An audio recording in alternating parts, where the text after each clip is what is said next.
Yeah, have that's some good. space, even a balcony, you can grow kale and lettuce and thyme and spices and such. Right. Well, I appreciate your campaign to go plant-based. I think that's going to be a real key issue for dealing with the climate crisis.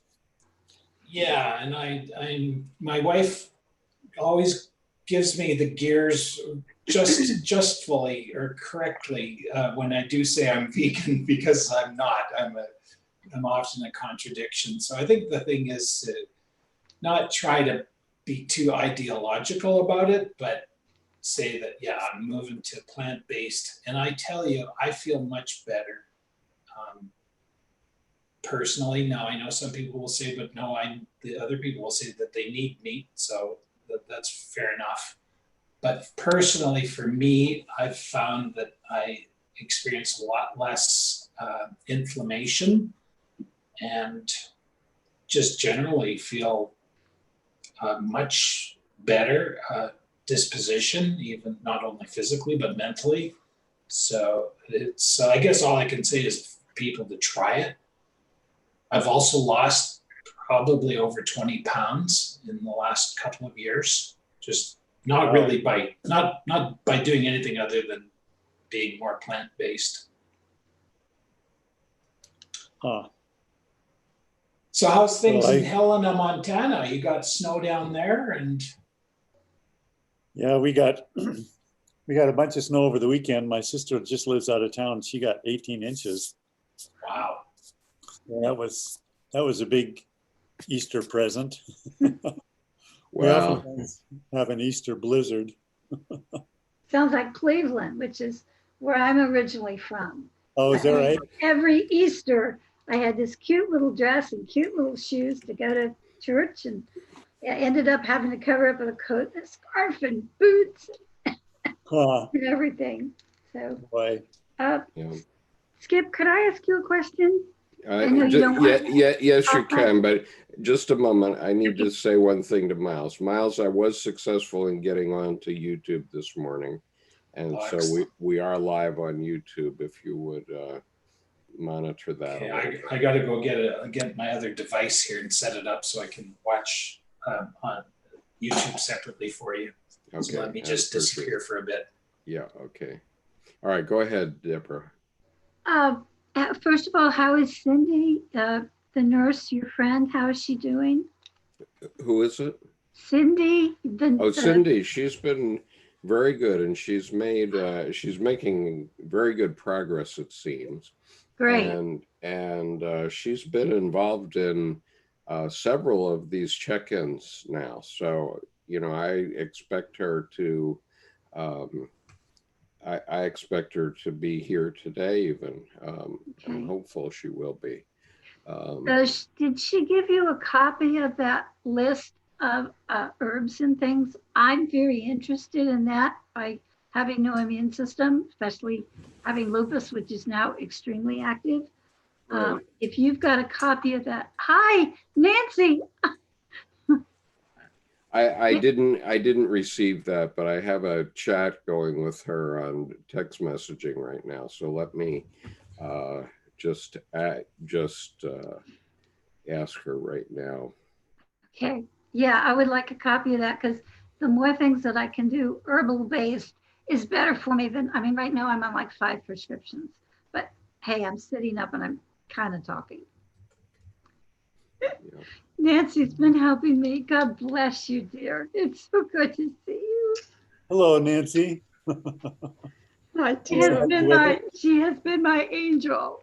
I don't know how I ever would have gotten through Easter Sunday without her. Thank you so much. I was so alone Easter Sunday. I'm just not used to that. So your email meant the world to me. Well, I felt alone too. My monastery was closed and there were no videos or anything like that to go to. Nothing. So yeah, there was an emptiness, wasn't there? I know, it was just, I didn't last very long, but I sat at the piano and opened I'm in a building that has 4 condos in it, 4 women. one divorced and 3 widows, of course, including me, as you know. And I sat and opened my door and opened my solarium door and played chems, and everyone came out in the hall and listened. So Oh, that's great. Beautiful. I didn't last too long, but I just playing the piano really helps me. Oh, yes. Especially And these what days. a gift to the others. What a gift. They were, yeah, even her name is Lois, but she goes by Louie. Even Louie came out, and she's Jewish, so and she absolutely loved Ave Maria. Oh, It is that's beautiful. Yes. Yeah. Hi, Gray. Hi, Gray. Welcome.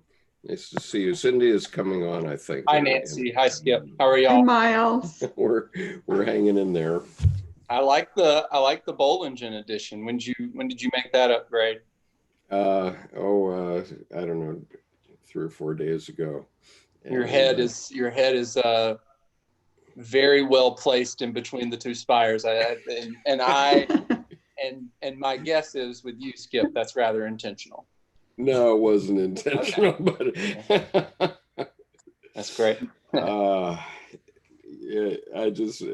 it's the one picture I could grab on short notice, and I haven't had time to find a more appropriate one, like, a nice set of shelves of books that makes me look very intellectual. That's what all the guys that are now on cable channels use. Yeah.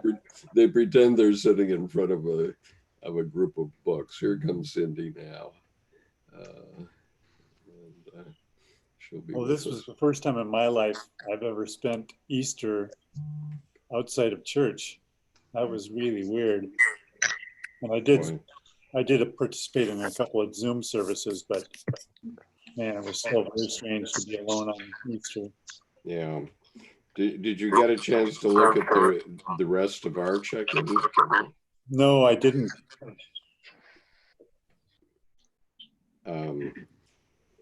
Well, you should do, because it was a very rich session in many ways, and there was a lot there.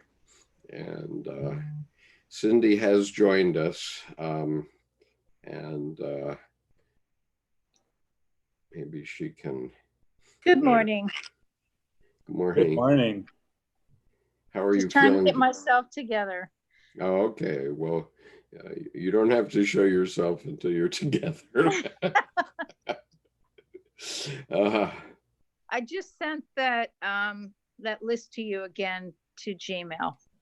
Okay, I'll find it right now and put it on the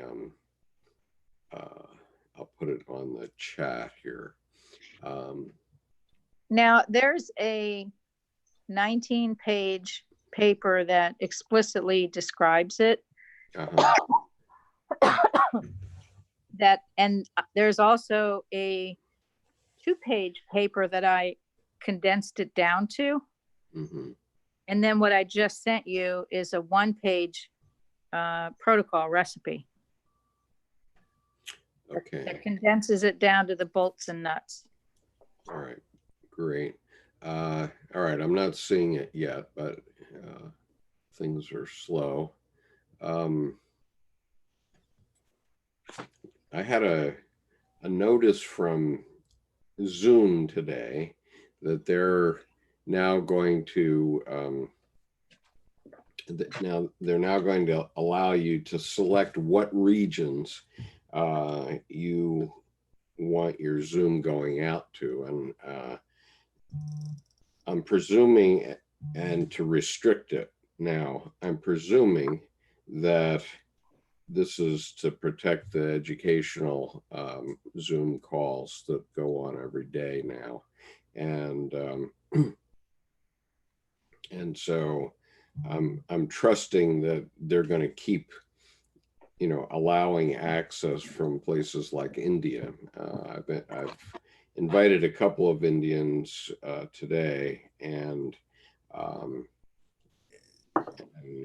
in the next few days, I'm going to be inviting quite a number of my colleagues, because they live all over India, the people who worked with me for 25 years, one way or another.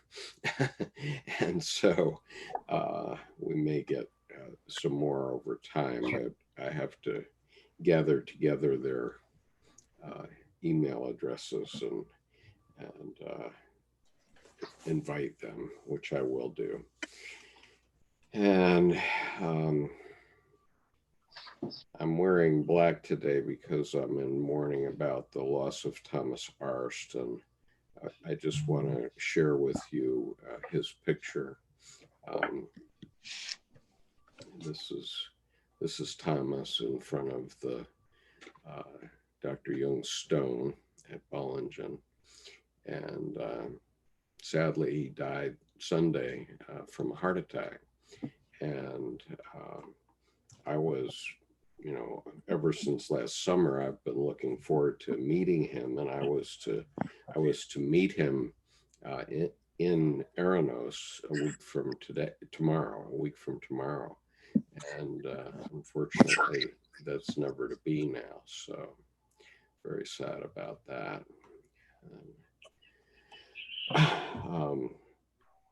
And I'm exploring with Chiron Publications how we can do a suitable in memoriam for him.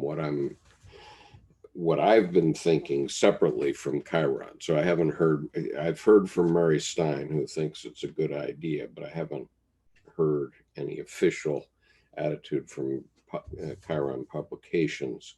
And I think you all know that he's the co-editor of this book, Jung's Red Book for Our Time, Searching for Soul Under Postmodern Conditions. And he was the guiding force, the real spirit behind this effort. And his essay is the first one in the series, and it's extremely profound. It's in volume 1. And so I think everyone should read that essay. And what I'm sort of thinking of doing is writing to, they kindly gave the email addresses of all these Jungian analysts all over the world who participated in this project. So I have the first 3 volumes here, and I think I'm going to write to the participants in the volume and ask them if they want to come on to one of our check-ins and just talk about Thomas from their point of view over the next couple of months. And in Buddhist tradition, the mourning period is 49 days. And so I'm sort of thinking in terms of that over the next couple of months to invite these people in, and maybe a few of them will join us and share their reflections on Thomas and their reflections on the project itself, which is an extremely important project. And I'm looking forward to working with it in the advanced reading group, but that's for another day. But that's, so if any of you have any thoughts about how we could do this, let me know, and we'll see if we can put together something that's meaningful. Go ahead. I didn't mean to shut down the conversation. I'm going to shut up.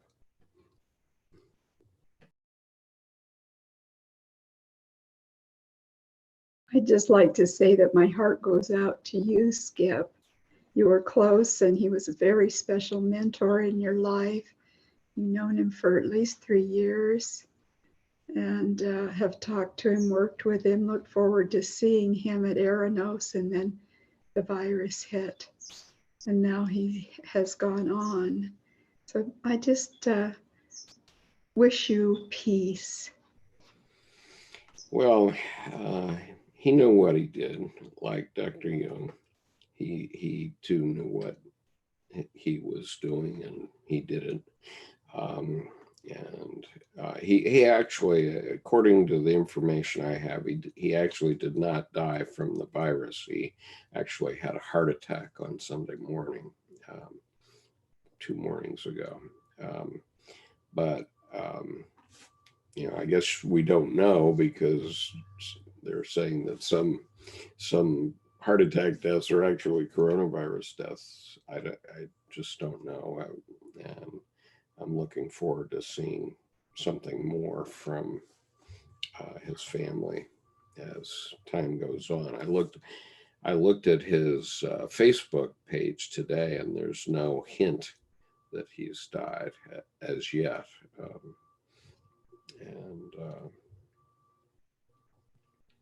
So I'm trying to find, is it the Durkheim Institute? yes, Germany? The Durkheim Center. Durkheim Center. Okay, I just was wondering if they have something posted, but I haven't found. I'll keep looking, see if there's something. Yeah, I know they have a website, so if you find that, please share it with us, Miles. So Gray, how's school going? No football this year, probably, huh? We're, we're operating under that impression, but I assume, kind of every, I think, if some of the trends continue, I think by the end of, it seems like maybe by the November-ish, I think one of the biggest things is we have to get, and this is something that I think is now starting to happen.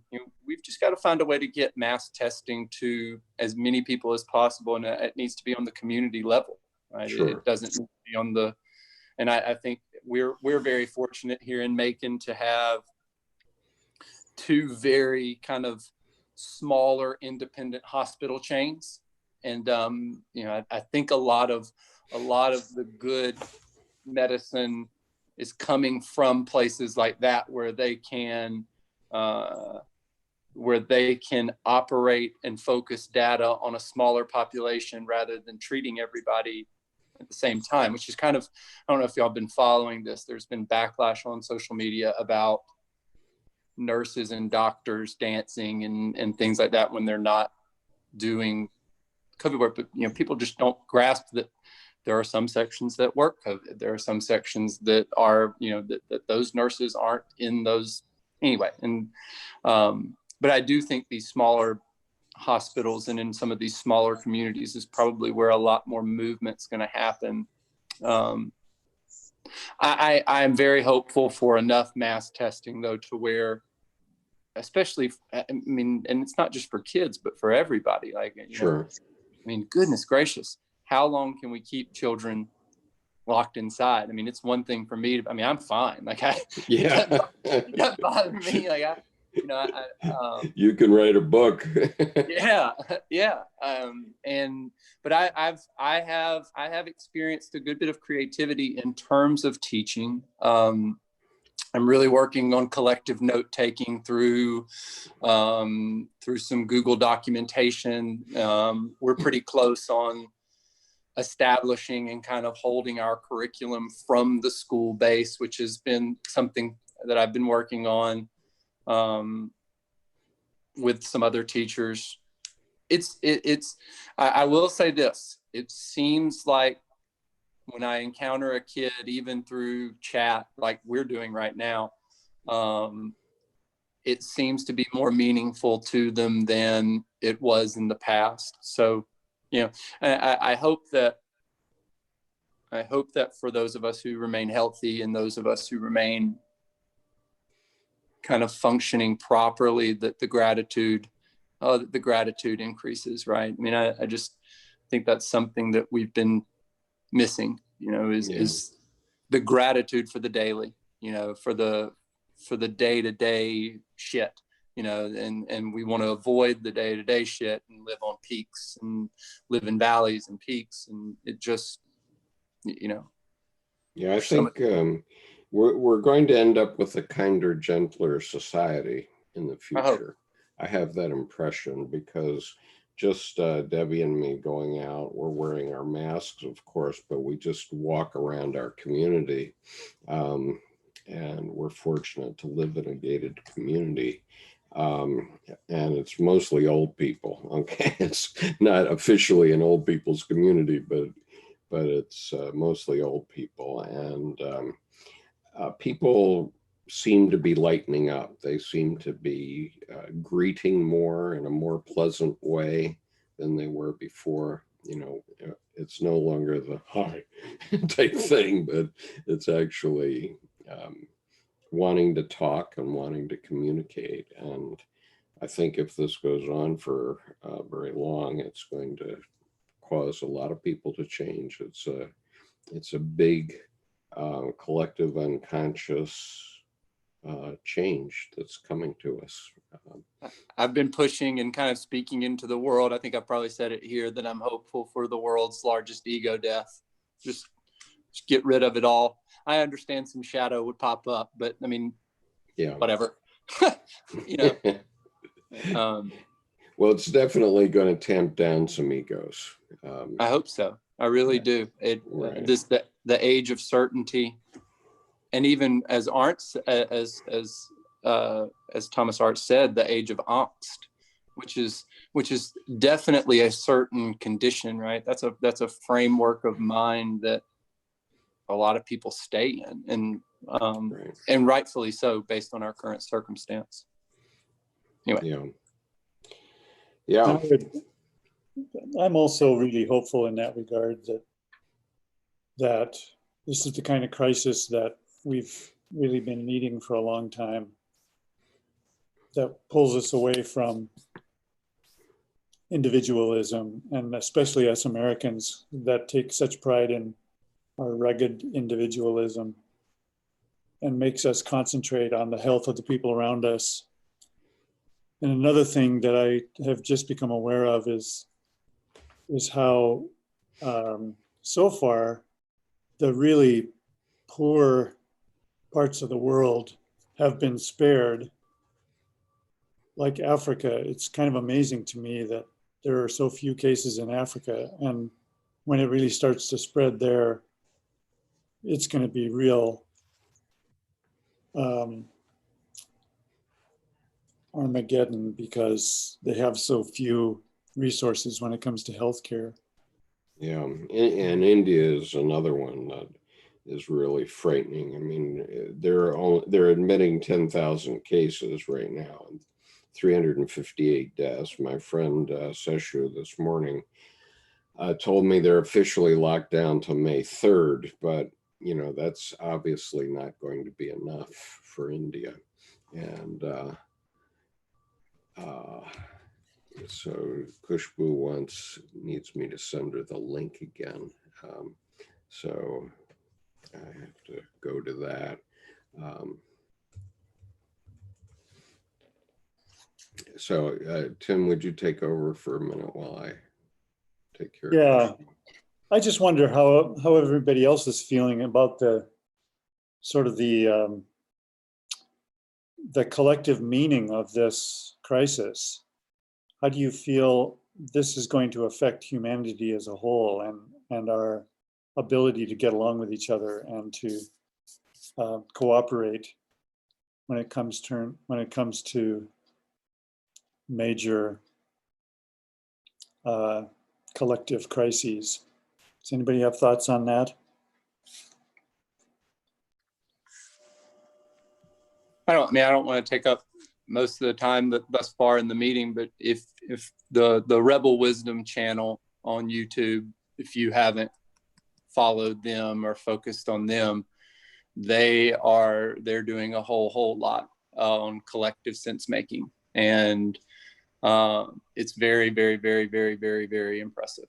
And I think they have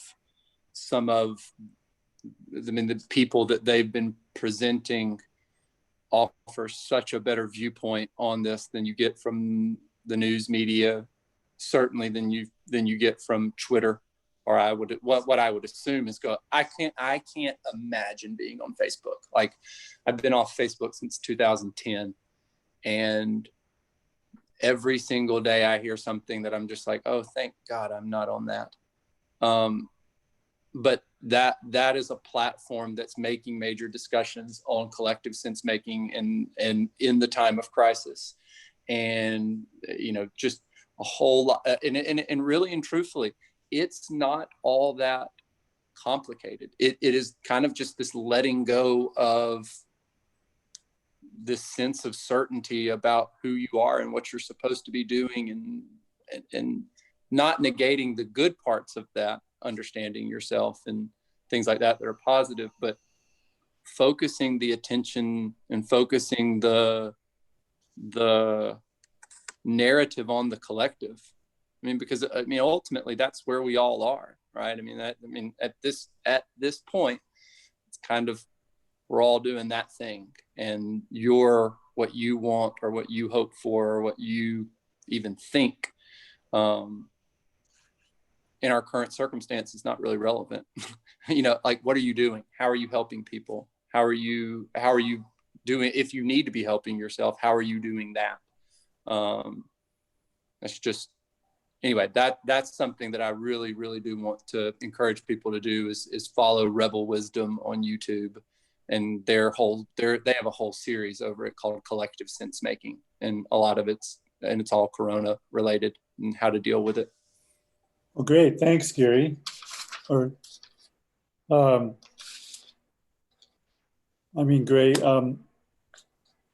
can you put up a link for that? Just put it in the chat. I was going to look for that, but that seems like something that would be a really great resource for people to really get a hold of. Yeah, it's great. Hold on just one second. I don't mind that at all. Does anyone else think that going through this, in my area, I kind of feel like a piranha since I'm now sick. But do you think it's going to cause a pulling back? We have such fear now, and when things open up, and of course we're being told, what's going to happen next flu season, next virus season. Is anyone? I've thought about this, but then I've been totally alone for so long now. But I've thought, is there going to be a fear? Are people going to be afraid of being together, of being, well, like they say, don't shake hands anymore, bump, kind of hit and bump elbows. And I'm thinking, I see this as worldwide. Is there going to be a fear where people just kind of hold back? And I kind of wanted to get Gray's feeling on that. And I'm so proud of you, young one, for getting off Facebook. I did that years ago as well, because it's just ridiculousness, and it's so far from the truth. If it's possible to be worse than the news media, and hey, I was an Army journalist, so I can say this. If it's possible to be worse than the news media, Facebook is it. So I took myself off of Facebook a long time ago. And a lot of people got real upset with me for doing that, but does anyone else think there is going to be a leftover of a fear of and by that they'll hold back? I guess that's what I'm worried about. Maybe especially those in our age group, since it affected our age group so much. Not you, of course, Gray, or you, Kushbu, you young kids, but. Some people will struggle with that for sure. I'll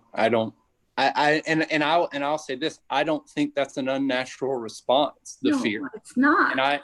And I think that's one thing that I struggle with so much. Even though I do take what probably sounds more of a positive outlook on this, but it's not really positivity. It's just mainly for me. It's that I'm not in control, and I none of us are. Yeah, and I think for people when they get trapped in that fear, they can't operate in that moment, at least not at that point. I would say, you know, and I think this is something very cool about what we're doing here with the global check-ins is, you know, this does provide an outlet for someone who is in some sense of fear to be able to interact with somebody, you know, at least on some sort of level that hits some sort of connection. But I don't, to me, like, you know,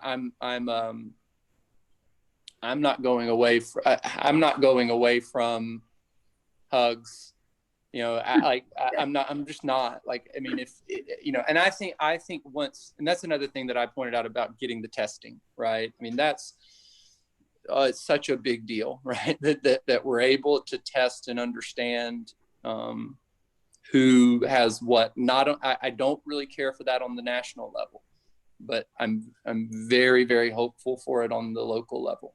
Personal level. Yeah. So anyway, I have not been tested, even though they are under the assumption that I did pick it up at the hospital. But you and I haven't talked before, Gray, but I have lupus, so therefore I have no immune system. So my doctors are not allowing me to go be tested. I can't go to a clinic. I can't go to a hospital. And that got real scary here a week ago when I stopped breathing. But I couldn't go to a hospital because they said with active lupus that I would have no chance at all. They got me on the right medications, and I'm, you know, here a week later, I'm sitting up and talking. And Cindy, I want to thank you for all your help. And I do hope you're doing all right, dear. I am hanging in there. Good. I was concerned because I haven't seen you. Right. I couldn't even, for about a week, I couldn't even lift my head off the pillow. So this is my first day. We'll have to connect offline. Yes, because it was me who wanted to get the herbs, because I am such a believer in going the natural way, because right now they've got me on so many medications, but they've saved my life. So Yeah. it was all done by telephone. I could not go to get medical help because of my immune system. So I'm really interested in your herbs. And that's what, of course, brings up the fear. But yet it's funny, I don't really have a fear, but people seem to have a fear of me because they know, oh, she's got lupus. She has no immune system. We can't. Well, but that's a good thing, though. I mean, that's a good thing that people have that deeper awareness and sensitivity to be cautious, because you mean, you know, whether you mean something to them, whether they know you personally or they know of you. I think that that's something that this whole pandemic, I'm sorry, I'm not awake yet. That has, I think that, you know, that has, is one thing amongst many things, I think, are the upsides to this. If we can look for, and I'm a huge believer, and I live my life looking for and finding the silver lining, so to speak. And, you know, when Gray was talking about the kinder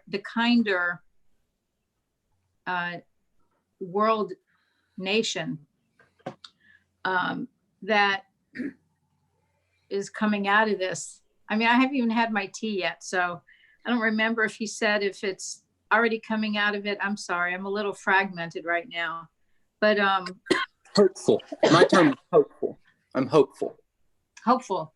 Hope. I think, yeah, I'm seeing that even right here in my neighborhood. My neighbor's across the street.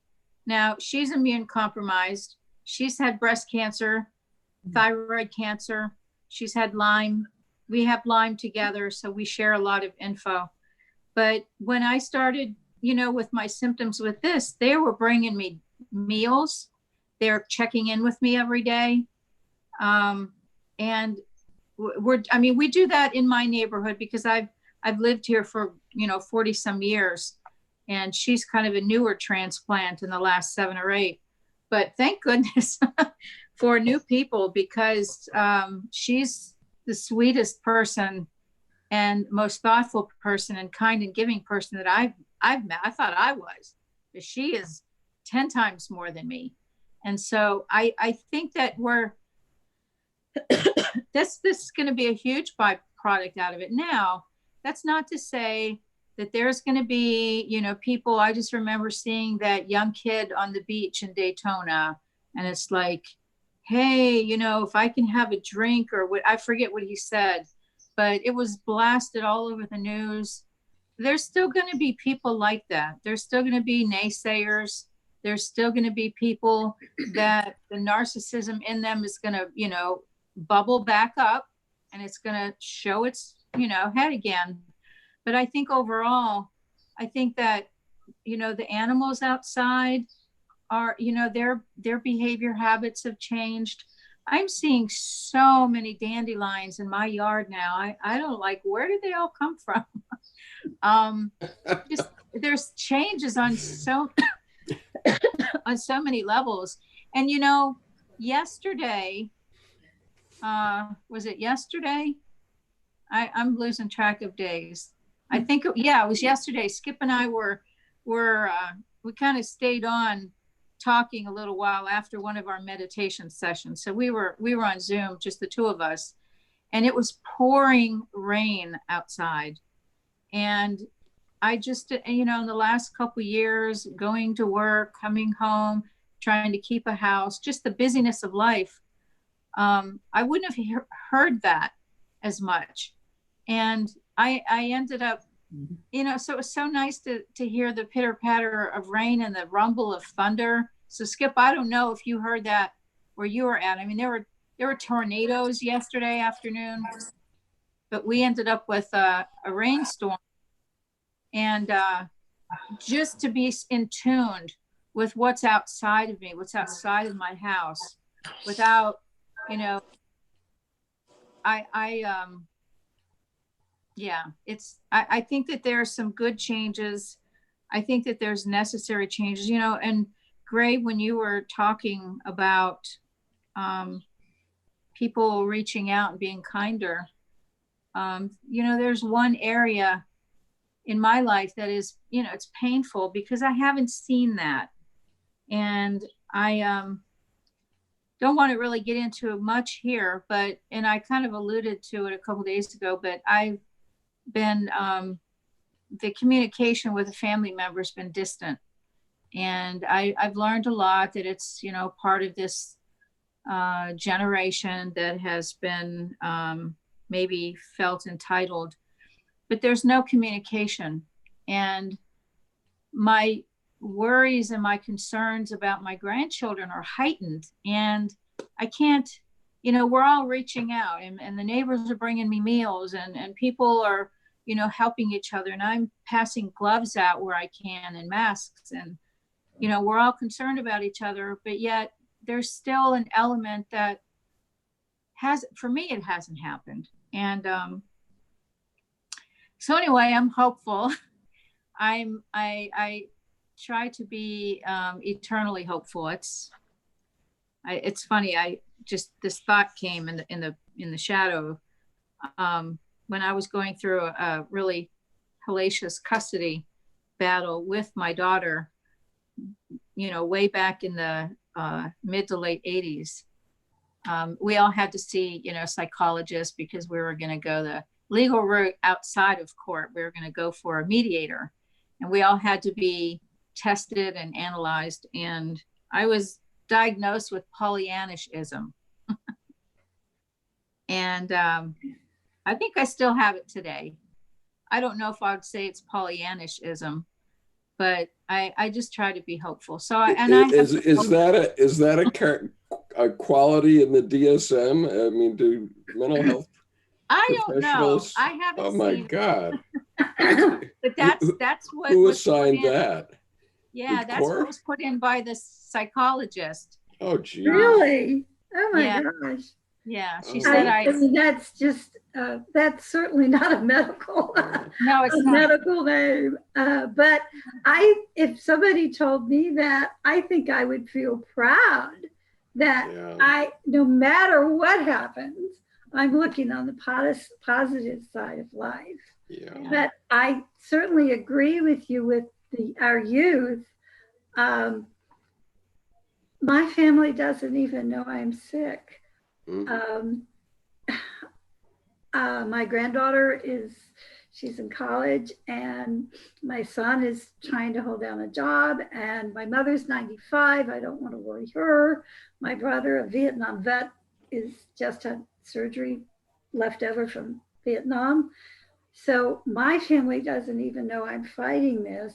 And maybe that is a reason, it just popped in my head. Maybe that's the reason why I do feel so alone and scared and raw, is because I don't have my family to go to.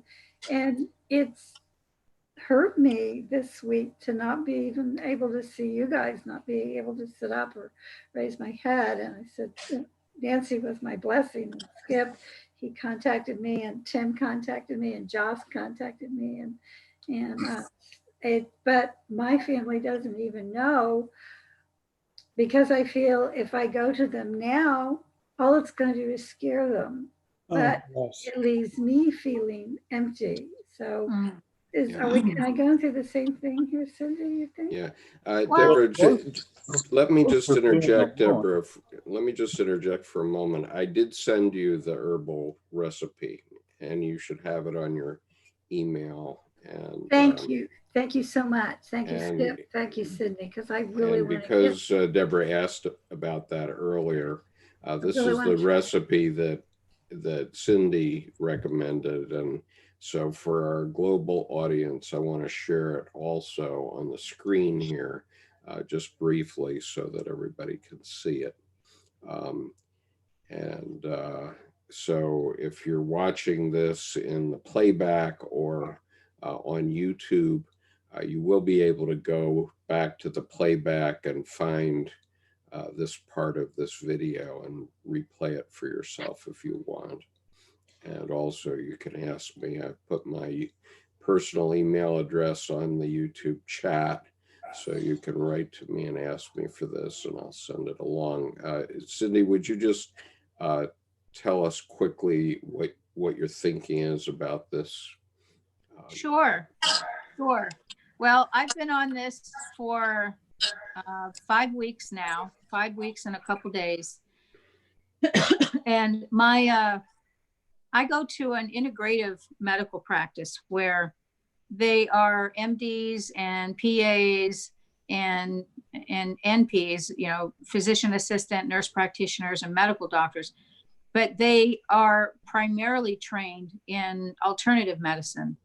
And so it's a really nice blend. And I obtained this protocol from a herbologist who has been associated in, really rock and foundation amongst other medical providers in the Lyme disease world. And so the accompanying, and I didn't send that, I have to find it on my laptop, but there's an accompanying 19-page paper that he wrote, and it's very long, but it really explains it gets down to a very granular level and a very simple level that describes what each herb does, how it attacks or how it works in your body, and why he made the grouping as he did. Like, for instance, the first section, the core formulation, these are herbs that really address when the virus comes into your body. It attaches to the ACE2 enzyme. We all have ACE2 enzyme, and probably the biggest example of that is like when you get a cold, all of a sudden your head will fill with fluid.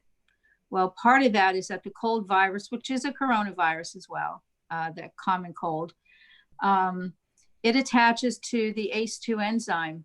And so some COX-2 inhibitors help to decrease and thwart that attachment.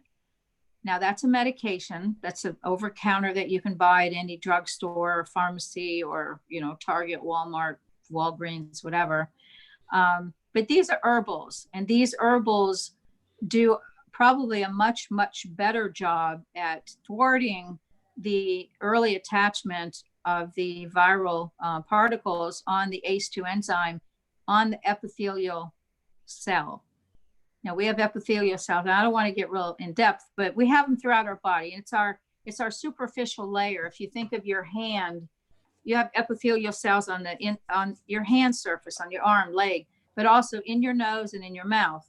That's the outermost layer. And so that's where it attaches. And those herbs in that core formulation help to thwart that.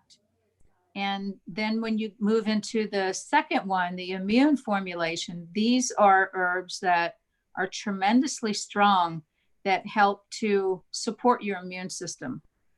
I would suggest for anybody who is, you know, I'm not an herbologist. I am not a physician, so I can't prescribe, but I only go by my own personal experience. And, you know, even though, you know, I work in a really large hospital that's well known, but I, you know, try to, when I start speaking in this tone, I have to really make a disclaimer that nothing I say is to be associated with where I work. And so these are from all my own experience, but from hundreds of thousands of people that have followed protocols like this, and to help treat them. And so to help lessen the severity of conditions. And so these particular herbs all combine together. It's like a three-step attack on one, preventing attachment from the coronavirus, two, from strengthening your system so that the whole cascade of, like if you get bit by a bee sting, then for people that are sensitive, a whole lot happens. You can either, your throat can swell, you can die. Some people it's lethal. Some people get a big area on their skin because lots of fluid comes. So these help to thwart all those pathways. And then the bottom one, the cellular protection, is huge because the thing with coronavirus is that you have a massive cytokine response, meaning all that fluid comes into your body. And from information that I've seen from friends of mine that are from China and Southeast Asia, is that, you know, the people that succumb to this, I'm sorry to sound so graphic, but their lungs fill up with so much fluid that even a ventilator cannot help. And those are the ones that pass away from it. It's just, you're literally drowning. And so all of these help to thwart that whole pathway from having excess fluid. You know, it sounds simple, but there's many things in the pathway. So, so I've been taking all three. I take it at a minimum twice a day, if not 3 to 4 times a day. My providers have felt that because of the range of symptoms that I've had, that had I not been taking this protocol, even for a week before what was probably my exposure, it's hard to know when you're exposed, that it's really lessened the severity. Now, there's always the chance that I'm not COVID positive. I was actually tested within 4 hours of shortness of breath. I was at work and I was tested within 4 hours, and all my flu and other tests came back negative, which is, they're not doing that anymore now. They're just giving you just the coronavirus, the COVID test. But a couple of weeks ago, they were testing you for flu A, flu B, RSV, and other types of coronaviruses like the cold and, you know, generally the seasonal flus. They all came back negative. So the symptoms I had were very parallel to everything that you would get, the time frame, all of that, with the sequela, meaning the time frame of this disease.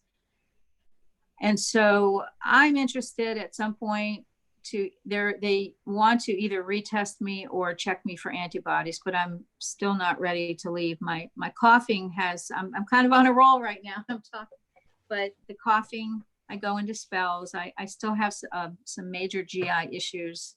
My SATs were dropping, but my doctors feel that I could have, because of my immune system, I'm immune compromised for several reasons. Years ago in the 90s, I was on 2 clinical trials for hepatitis C, and I took interferon for 4 years. And so that led to other gastric autoimmune diseases. So I have to be careful. And this has helped me tremendously. So what I did was I started low. You start low and slow and you work your way up. So when I created mine, I put it in a cup of water, and I can actually show you a little bit of what I have. And you have the word part, P-A-R-T, or parts.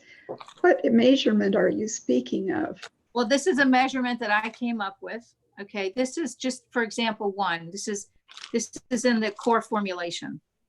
I have a couple others in my bag.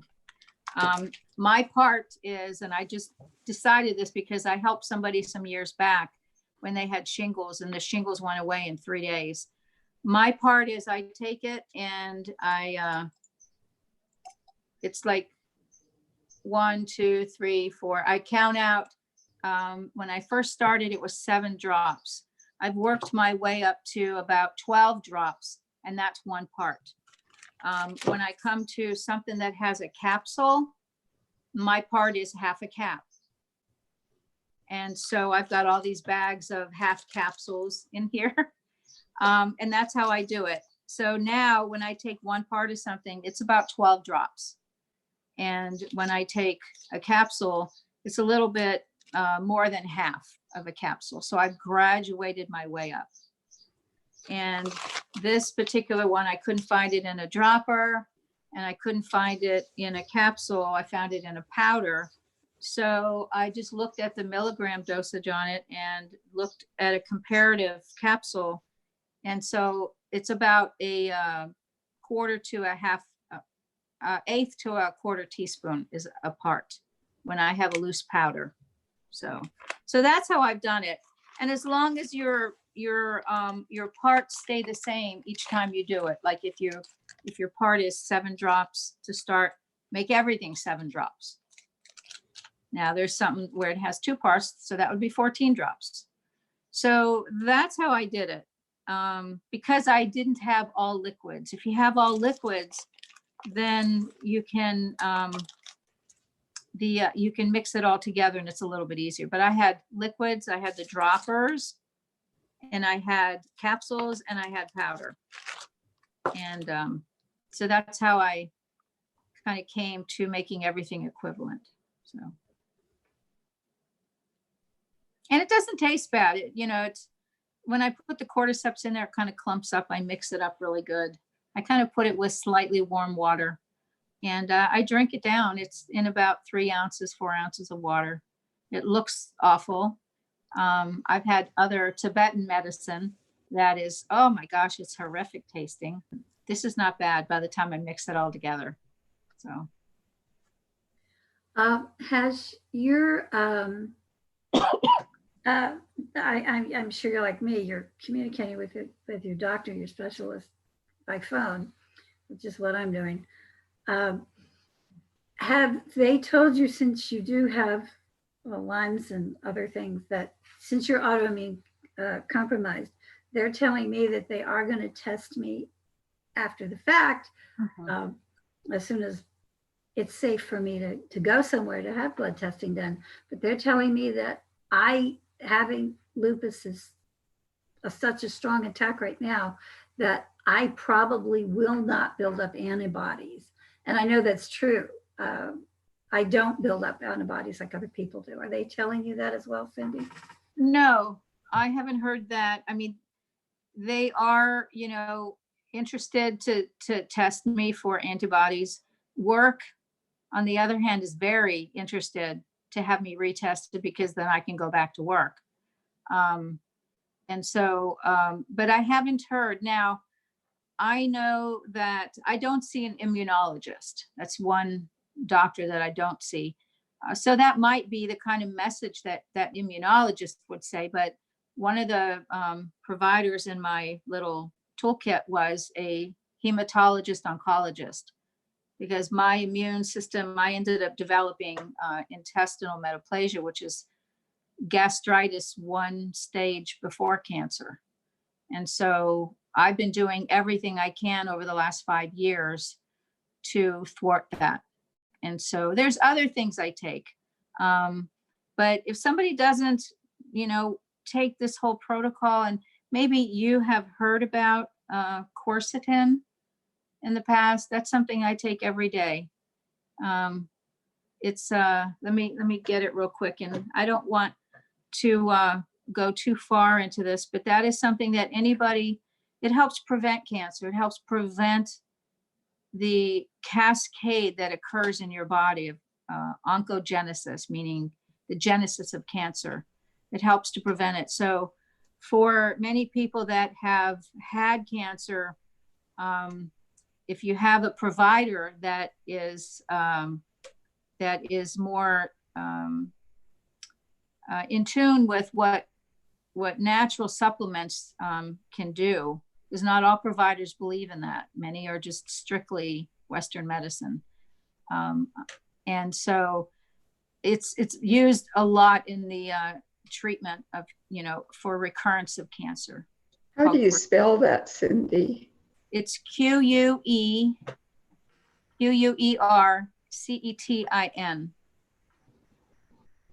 Thank you. Yes. I'd also like to just put in a word I think Jerome would do if he were here. Here it is. That those of us with extreme allergies need to be careful when we try things like this. Yes.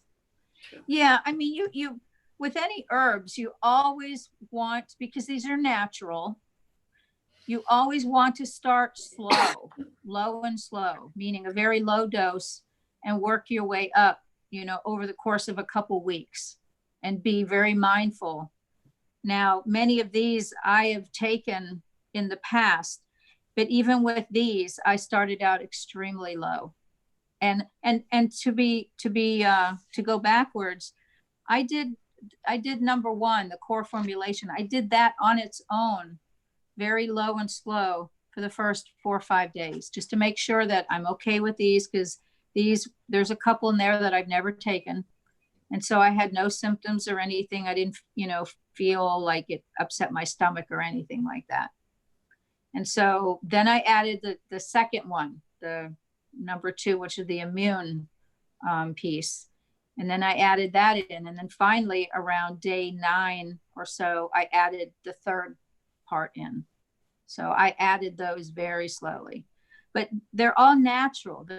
They're not formulations made, from the pharmaceutical company. These are Japanese knotweed, has been used for thousands of years for a variety of things. I'd never heard of it. So I was very cautious when I tried it, but I could say I don't even know I'm taking them because I don't feel anything. So always low and slow, just graduate your way up. And even with the quercetin, I take this every day. This is my anti-cancer formulation. And there's a few things that, somebody can take to help interfere with that oncogenesis pathway. So, but.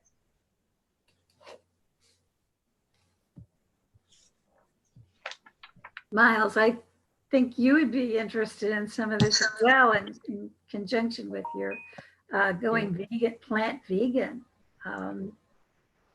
So let me interject for a moment here. So Cindy, what I'm going to do is, wait a minute, I'm getting feedback here. What I'm going to do is I'm going to, who's that?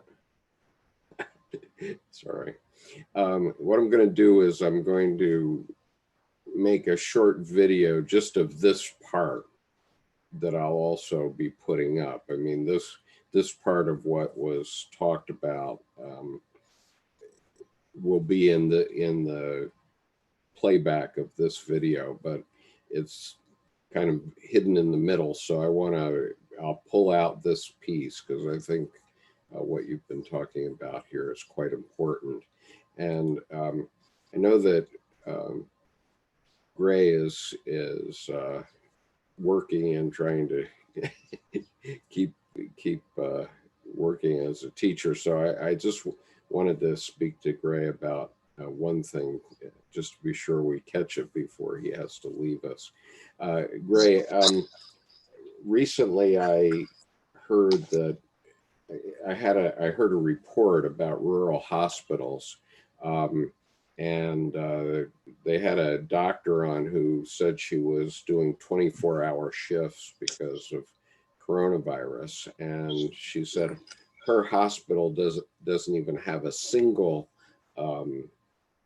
ventilator, not a single one. And I know that there are about 8,500, or I'm sorry, there are about 1,100 rural hospitals or small hospitals in the country that have fewer than 25 beds. And I assume that most of them are probably in the same boat. And so I was wondering if, because you're in a more rural part of Georgia, whether you've heard anything about how they're faring right now. It's so we've mentioned Albany, Georgia on here a couple of times.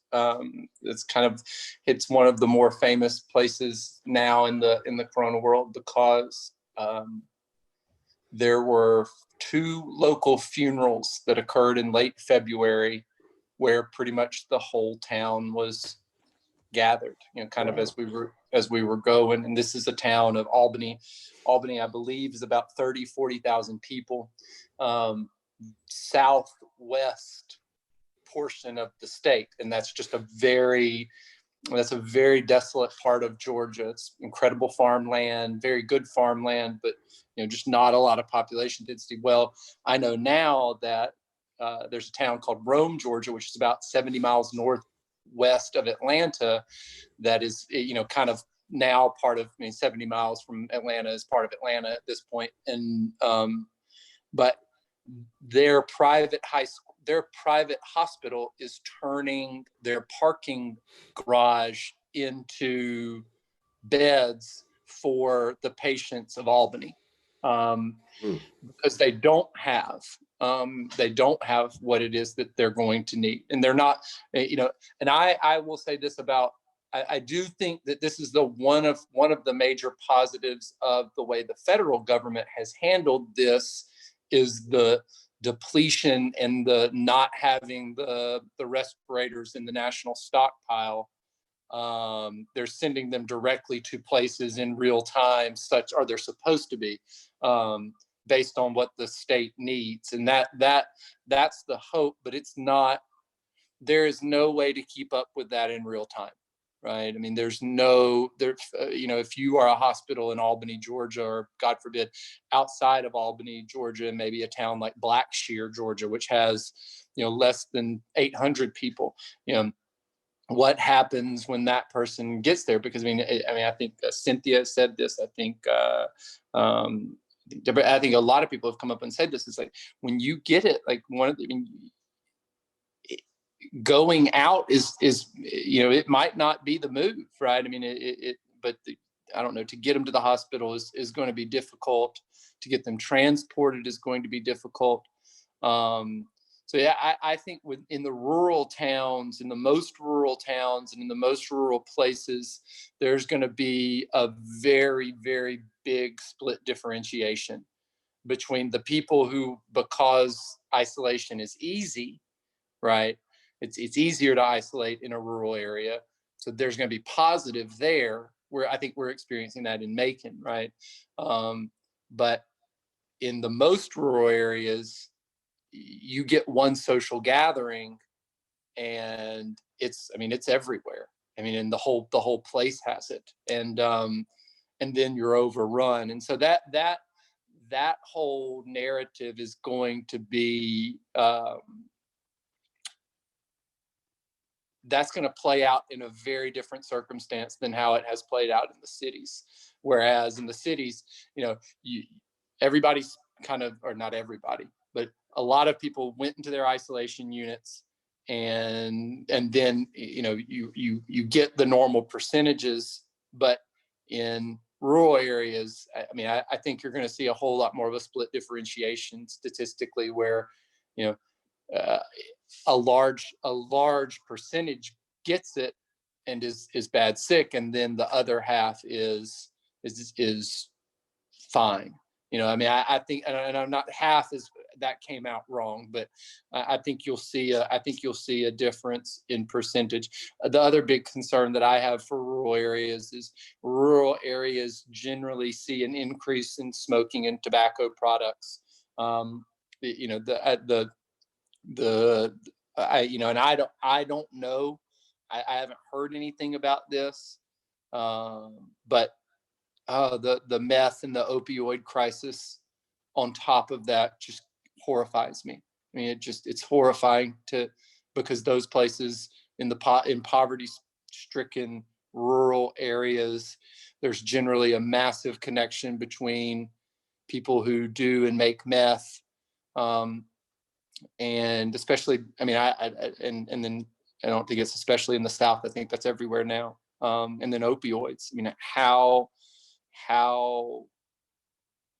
the negative of that is horrifying. It really, really is.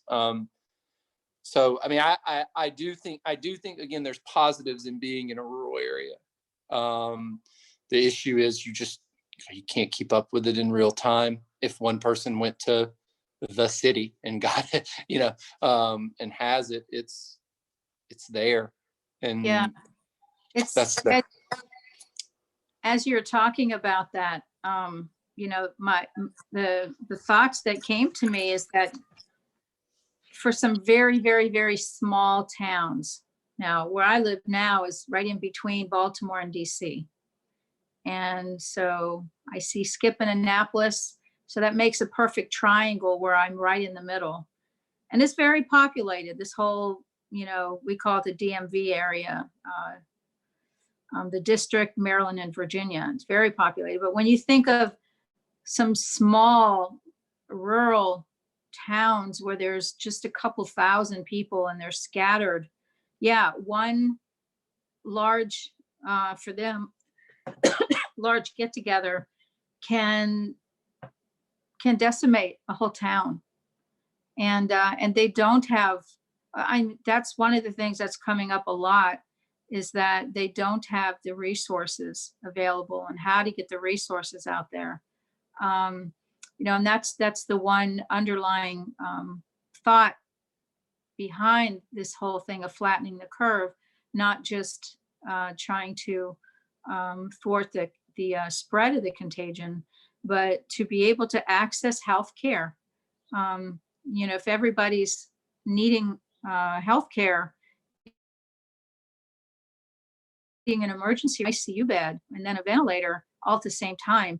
And so, but once we come down from the curve, it's going to be very important for people to still maintain their sense of, extreme caution. This virus doesn't go away just because we're coming down from the apex.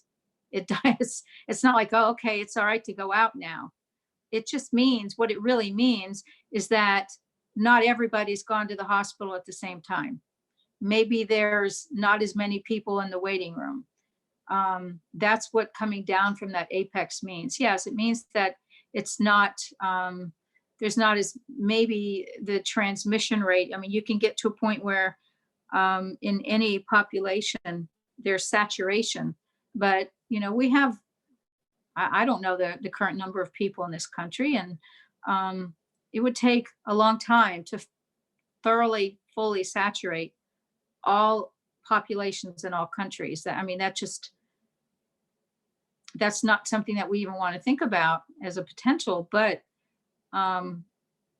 if we think that once we get, on top of this apex and begin to see that things are flattening out and we're on the way down, that, okay, life is going to come back to normal. It's not.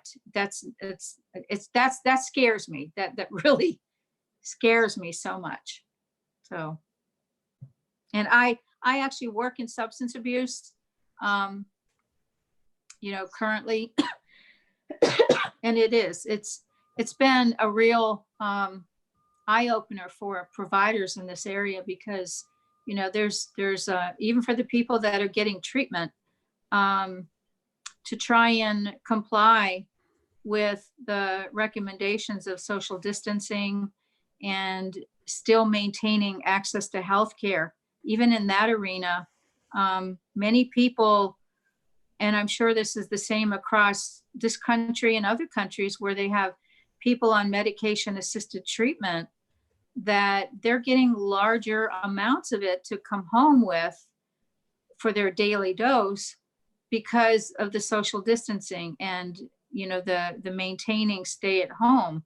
And so, yeah, that's a huge concern. The mental health, I mean, there's a lot of areas that we think of in healthcare, whether it's our physical or our mental health, that all these are impacted. And so I think that, talking about it is good.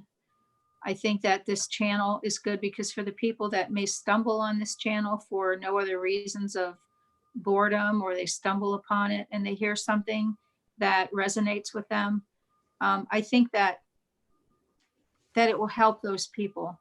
And I think that's our goal, is to be able to reach out and help each other, help our neighbor or people we don't know. So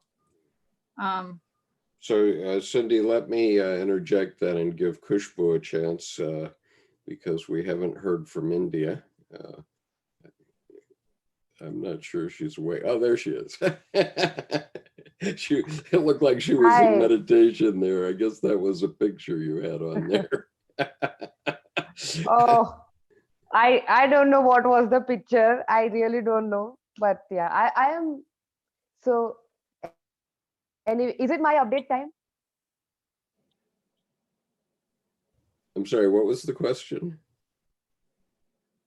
Should I have to update like now?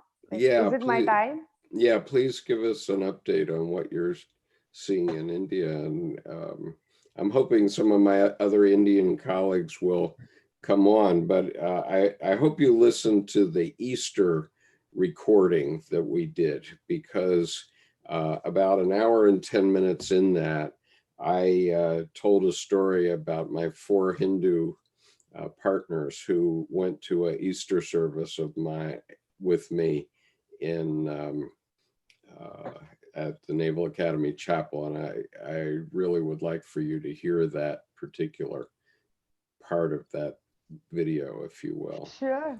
Okay, but anyway, go ahead, please. Sure. Please tell us what's going on and what you're seeing. So so just now, like I went offline because I got another call, and so something was just on top of my head, that there is all the only thing teenage kids around here had was that the small corner places where they hang out, and their parents are basically like laborers, but these kids are like first generation who are literate, kind of. So, and they live in a very small confined place where it's 1 bedroom, where kitchen is also inside, and there are 4 or 5 people. So they're free. This, like, for them, freedom really means something. Like, so there, it is like, how do I feel it is like we are making them angry. We are making them, they're gonna be very angry with this situation. So I was thinking, if we can arrange. I just, top of my head, I asked somebody that if it is possible to can you ask in your apartment if people have some games, some board games which we can give it to them, so at least they will have some fun time with their friends. So and it has just become like a movement, so I'm just getting calls by calls for calls throughout. So I'm like, okay, if God wants me to do this, I will do this. But it is quite comforting in that way, because I really see how these kids, they're in their parents are not able to meet their intellectual capacity, their parents are not able to meet their like economical requirements, and now they are physically constrained on top of it.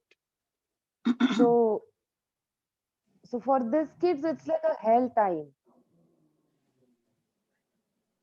So let's see. So I'm trying to arrange games which we can give it to the kids in the neighborhood area.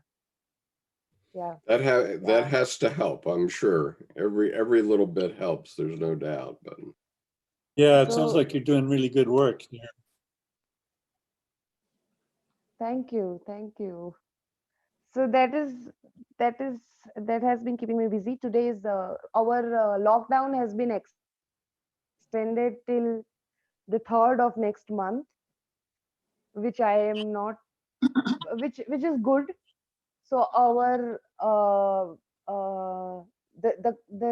rate, so the lockdown, like as per the government data, the lockdown helped, and what expected number which we were supposed to get, it is 25% lesser.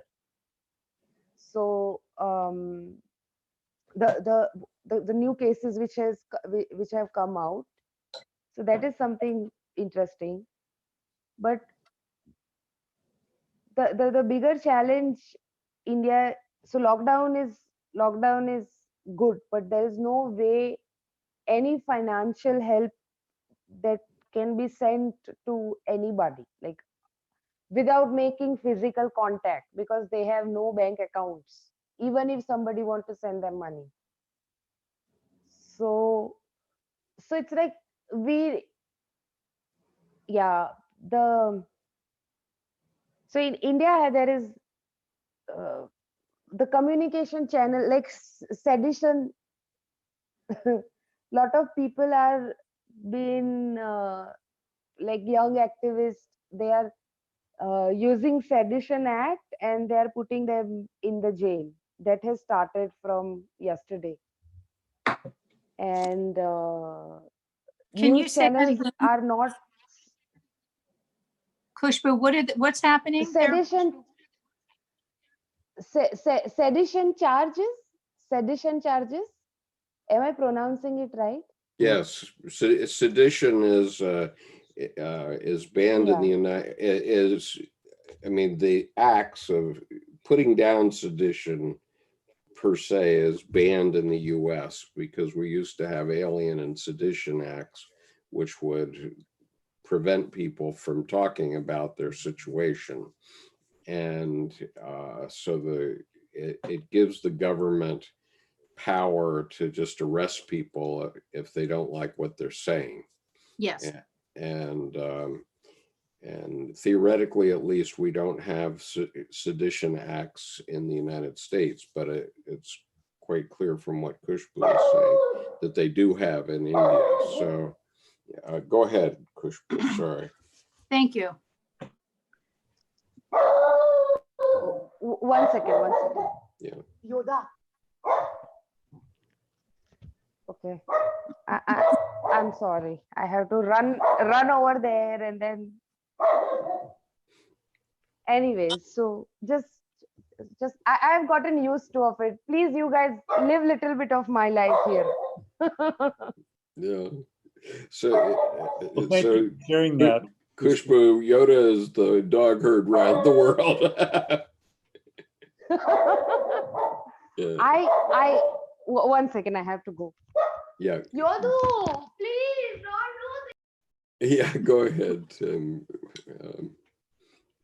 Tim, Well, I didn't mean to cut you off. Oh, I just wanted to thank her for the story. It's just so Yeah. interesting to hear what's happening there. I'm really worried about India Yeah, me and too. the kinds of issues she's talking about are really critical. And you know, Kushbi, I was just saying I really appreciate what you're doing there, because India is so vulnerable in this situation. And there are so many people, especially children, that don't have resources. And I think we're just going to see a huge catastrophe unfold there. So my heart goes out to you. You're doing really good work. Thank you. Absolutely. Thank you for saying that, and actually thank you for understanding it, because the challenge here is that we are not looking deeper into. That's exactly a problem with the entire implementation of the lockdown which has happened in India. That they, on paper, it is actually the way it is supposed to be. But then, for an example, if you have a Shih Tzu dog, a very small dog, then you will give different treatment. If you have a German Shepherd, then you will need a different kind of a setup. It's it's like that. They did not take care of. It's like it's a dog, but all dogs are not same. It's so so so they have done the way it is supposed to be, but they forgot the essence of like the individual characteristic of it, and that is been like totally ignored, which is worrisome for me, because I'll tell you, like this is the personal. So I told you the external thing. I want to share like so in late early January, I observed like a very discrimination at my workplace. And I went to inspect that's one organization, and they said, so the one lady who was a nurse in that community clinic did not come out in the reception to sit with everybody of the staff of that organization. And when I insisted, she came and sat on the floor. I'm like, why are you sitting on the floor? Come on, you are the nurse. You are the most respected person here. All that thing, like I'm all charged up. I was so happy to see her working there and things like that. And she said, no, all the men are sitting on the chair. How can I sit on here? You are from city, so you can sit on the chair, but I should sit on the floor. I'm like, kill me, God, kill me. Why I am exposed to these situations? Like it was and it was me, so I had to speak. I'm like, so I took to all the way to all the authority that we have to enlighten her and enlighten everybody that we sit together. But I was fired because of that. And so I wish I could tell you how many times. I wish I could tell you how many times that happened to me too. So it's we gain wisdom that way. Yeah. Kishbu, you are a very, very strong woman. I am so impressed with you. You're so young and so strong. I'm very impressed with you. Please keep it up. Don't let them change you. Yeah. Yes, indeed. Yeah, thank you so much. There's an old Latin saying, which is illegitime non carborundum, illegitime non carborundum, which means don't let the bastards grind you down? Thank you. I have like small story associated with this. So I wrote a long email and I sent that to my boss about explaining all of this. And before that, I sent that email to my 3 friends to, just check this and like, I don't want to do a drama. Just calm me down if I'm overwriting and things like that. And one of my friend came, like responded me using that, like saying that if I have a company and you are my employee, you will be the CEO tomorrow morning. Okay. And another, so when I shared that email with the boss, what, one thing I remember, he said, who who who cares who Carl Jung is? Everything went blind. I smiled in my head. I'm like, I understand you don't care. I understand you don't care. you know he said this sentence and I don't remember anything. For 15-20 minutes he spoke to me after this, like judgment was given. He doesn't care yet. Yeah. So you have also have fans on the Yeah. YouTube chat. I'm seeing people talk about how impressed they are of you, Kushbu, on the YouTube chat right now. So just hang in there. I don't remember anything. Thank you. Yeah. You have to remember that saying, illegitimate non carborundum. Means don't let the I'm gonna bastards write grind. that. Yeah, I put it in the chat. Don't let the So bastards anyways, grind you down. that's life. That is what happening. I had 3 interviews lined up, and that is not happening now. So I have enough savings which will keep me going for next 2 months. But my overconfidence is wearing off now because I have to like help so many people, and it is like I have to choose now. That do I really care for others or do I worry for my future? And that is the constant choice I'm like I have to make every day. So somebody was today like desperately asking for work in the grocery store where I went, and he just took that broomstick and he just started cleaning, and he was like, no, you give me money. Everybody's like, no, you go. So I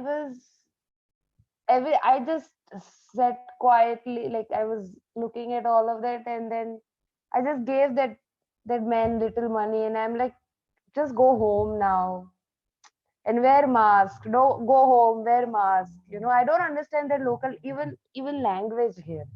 Mhm. And then everybody around me started telling me that, madam, don't do this. Now he will come tomorrow also to ask work. I'm like, okay, fine, I'll mind. And now I will go and check on him tomorrow. Like I will have to. And so I am constantly in this. I have been what introduced to or subjected to all this godly phenomena. Yeah. Oh, So yeah. well, Thank you for your story. yeah, that conflict of duties is where the rubber meets the road in terms of morality and your moral situation. So so I recognize that it's one of the toughest parts of life. It's something that Dr. Jung spoke about often, the conflict of duties. And it's very difficult. Yeah. But that's, what doesn't kill us makes us stronger. So it's all the more important that all of us Alive. stay alive, survive, Yeah. and Yeah. Right. I'm sorry. So And I just want to emphasize on what Gray was speaking earlier. Uh, so if you really want to like get deep into things in the present situation, and very especially if you want to understand it from the formula of patterns, like how the patterns are emerging yeah, and how the and the different perceptions about it. The people who speak in that channel, Rebel Wisdom, they have a wonderful vocabulary of the modern generation. So, I will highly recommend take a look at it. It is actually very calming information. Like for me, it is calming information we all should know. okay. So, yeah, yeah. Where time permits, I will do. I'm finding myself very filled up with things to do these days. Good Skip, for you. Good for you. Kushbu mentioned this, and I think it's popped up once or twice in our conversation, and that's just something I would like. I'd kind of like to get Cynthia's opinion on being, and I think Nancy's as well. And it's to what the collective kind of what the psyche is doing to get the people together that need to be discussed. I know earlier with Deborah we talked about, and I think Cynthia as well, different types of kids or younger people that weren't engaging kind of the way that maybe we want them to, but the psyche's still providing, it seems like, ways for the people who are looking for the same things to make these connections in a different way. You know, I don't know. I just what is it in this collective movement that's getting the people to have conversations like we're having, where we obviously do want to be experiencing some sort of connectedness beyond what's available to us in our daily lives. I mean, it's obvious that I don't know that it's obvious. It seems like we're drawn to each other. It seems like, again, there's just this, and it doesn't have the same familial tendencies that some of our earlier family structures have provided. It's been somebody when I think Deborah, I'm trying to remember who was actually, I think it was Deborah was talking about, when she was talking about kids and grandkids not responding. I thought about the time in scripture where Christ was being kind of talked to by his family members and about speaking to crowds, and you know, his response were, look at the people, that's my mother, you know, that's my brother and sister, those people are my family now. I mean, is it you know, as the psyche drives us to this thing, I mean, do you think that's something that we'll see is kind of a sense of collective that moves beyond the former family unit in some way? Like, I don't know, that was toying around in my head and Kushbu, listening to Kushbu made me think of it as well, because I mean, here we are in, you know, Penelope was in London, Kushbu's in India, we're all spread out, but here we are, you know, however many people searching and dealing with the same thing, and doing it in the same way. As when she was talking about, you know, Jung not being important, here we all are not talking about Jung, but Jung being important to connect the people who are on this call. I don't know, that's what was going on in my mind. Yeah, I'm gonna withhold my response, especially since you asked Nancy and Cindy to respond first. So I'll save mine for last. So Cindy, do you want to address that? I want to add something here, little. So I actually wrote a poem yesterday, which ends with the line that Vasudev Kutumbakam, it's a concept, is like a family of God. So, and family of gods, it means that like human family. So Vasudhaiva Kutumbakam, it means that a human family, like of entire world.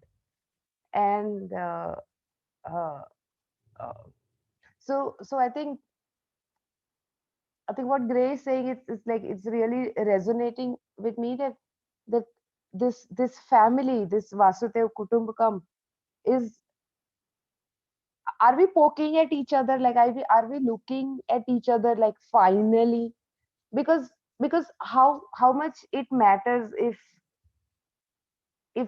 if somebody is sitting like thousands of kilometers away from me and I am in deep love and blah blah blah and caring about that person so much, but I don't know about like like fourth house from my home, like I don't know about that person. So like when we will start saying that that's wrong,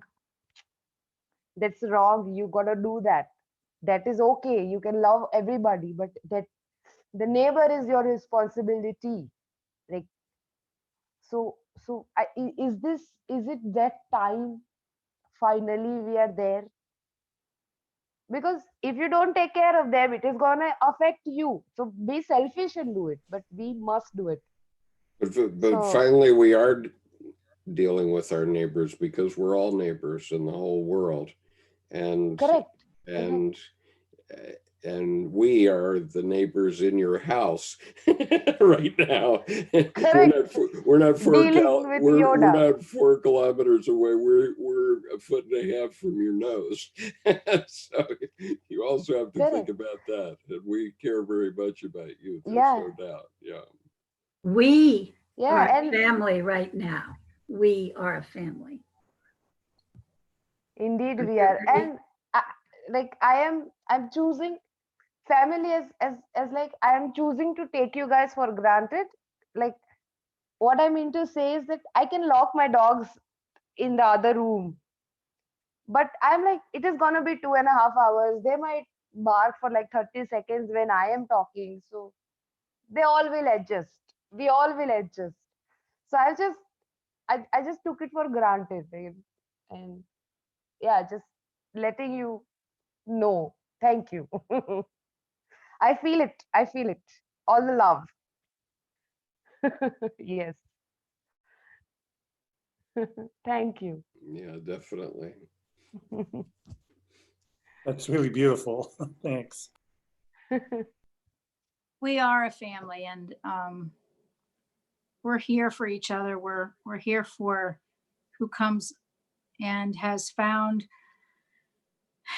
some things that we've said that resonates with them, and they come back and look at this channel again. But for those of us that are on here, I know I haven't been on here very long, but I'm on here every day now. And I look forward to it. When you think of family is not just your biological family, or not a family that is legally yours. I have family that I didn't know for many years, but when I met them, I knew that they were family to me. And I think that when Gray was talking about, to try to answer Gray's question a little bit, and I don't know if I'm going to get, or if I'm going to give an on-topic answer. I'm hoping so, but I think that one way that people are getting together prior to this was through social media. I mean, if we, it doesn't, we can look back, prior to 50 years ago, although sometimes I get caught thinking, have we been here before? And, will we reach this again? But that's some of my own beliefs about eternity.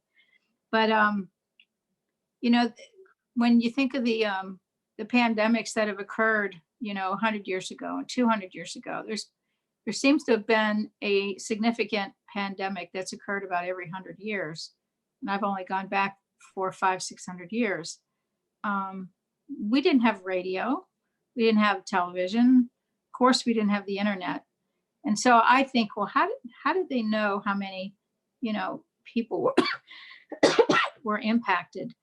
But how did people at that time know? And did they obviously didn't have the opportunity that we have now to be aware of what's going on, not just in our nuclear family at home, but around the world, to our families around the world, to our families on social media, to our families that we go to visit physically when we travel. People never had that opportunity. And so I think that if you look at, recurring pandemics, not so much the same disease or pathogen, but just the fact that these things happen, that we're in a unique situation to be able to understand and to reach out. And, I think that this is such a pivotal time in our humanity. And I think that on a granular level, on a personal level, there can be difficulties, there can be joy. I spent 2.5 hours on the phone the other night with my goddaughter, and who's really like my daughter. She is my daughter. I helped, distantly raise her, and she lost her mother and still has her father, but so I'm her mother now, her real mother now, in that sense. But we have technology that allows us to be able to do that, but it only depends on what's in our heart and how we use that technology to better help people and to reach out. And hopefully we'll see positive. I truly believe that when we get to the far side of this, that we're going to be kinder and more compassionate to each other as people, to animals. I'm just enjoying seeing just different behaviors in animals that I looked out my window yesterday, and I've been throwing out some of my my kitchen waste, like when I'm cutting carrots up or something that are raw, I'm just throwing it out in my backyard. And different things like walnuts and seeds for the birds. I have birds nesting in an overpass where I go out the door, an awning. But I looked out my window and I saw all these birds that kind of came down into my yard to, I guess, look for worms, because it was rainy yesterday morning. And I saw something I've never seen before. And the birds were laid out like this on their bellies on the grass. And I thought, oh my gosh, I have like 2 or 3 dead birds in my yard. But then I saw their heads looking around, and they were just like sunning themselves. I'm like, I've never seen that before. I tried to get a picture, and I couldn't go outside because then I would have frightened them. So I'm trying to take a picture through my blinds, and it didn't come out very well, but it was just so joyous to see that. And it's like, it's happening. It's happening where we don't see it, where we don't pay attention. But I hope that people are at some point that are not in tune to these kind of things can feel the frequency, that they can feel the vibrations in the world happening right now. They can help lift people up. That can help those kids, those teenage kids at the corner where, maybe the little corner store is closed down because nobody's going to work and there's no more deliveries, that they'll have things to do, maybe not games to play, but things to talk about, to find inspiration. And my prayer is that inspiration can be felt by everybody. I'm hope so. I'm very hopeful. So I don't know if that answers your question. But I was hopeful for that. Skip will tell you, if I ask a question, I just want you to ramble for a while and say what's on your mind, and then we'll take from there. We'll take the truth from it. We'll grow. So that's what I was hopeful for. Nancy, you were asked to give your thoughts on this also. So. Well, Yeah, I'm trying to come up with something, and 4 or 5 things pop into my mind, and then I can't think of anything. But this young man that is renting a room from me is taking this virus thing very casually. And when we had a little talk, it was because he doesn't expect to suffer from it in any significant way. And so we lock horns a bit on my trying to have him be careful. Last night he had a pizza delivered, and he said, "I'll wipe it down in my room when I get to my room." So I don't know how to handle these things, but I certainly see a different attitude in this 28-year-old than in myself. Before we had the shutdown here in Reno, the day before, he and I went for a ride just to see the high places and look out over the valley in several different places. And in one place, we got out of the car trying to maintain a proper distance, and a man came along with his dog, and out of me burst the words, "Hello, Mr. Human Being." I was just thrilled to see another human being, and he got this big smile on his face. So for me, it's like a mixed thing. I'm concerned about my own health and safety.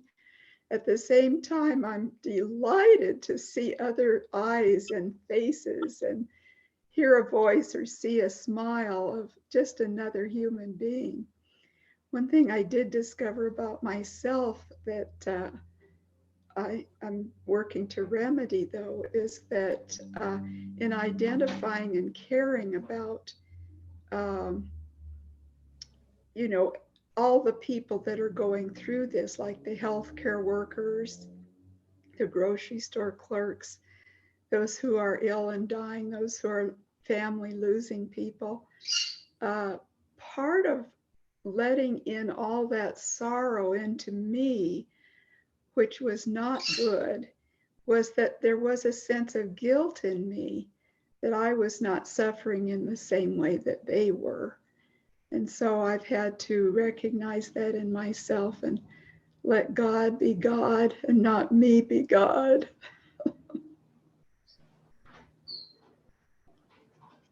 That's great, Nancy. Beautiful. Thank you. I think both of those answered my, I mean, it just the dynamics, the signposts have fallen, to, I guess, to quote Jung, and to give arts especially a shout out, because that's in the way that is to come, at least in the Red Book. It's been awesome. That was all, both of you. Thank you so much. Go ahead. I'm sorry. And I apologize. I was cutting you off. I just wanted to make a comment about what Nancy said. One thing that's helped me over the years, because I have a huge tendency to absorb other people's emotions. And so that can be very, very heavy for you. But something I learned somewhere along the line years ago, and I have found that when people are experiencing situations or talking about it, the value of just listening. For me, it's always been hard, because as a nurse, I want to like help and give, and I don't always have, the right answers, but I have found so much benefit personally, how it's helped me when I just sit back and listen to them. And I've learned from probably through some mistakes I've made with my daughter, that it does help people when you just listen to them and acknowledge that, that sucks, or that was awful.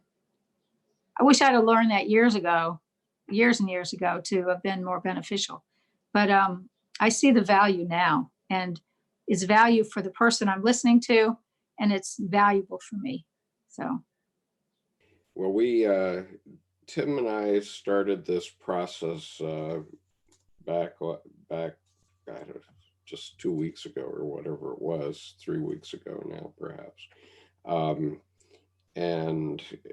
And so, Tim, I'd like to ask you to talk about how it's serving you and what you think we're accomplishing here.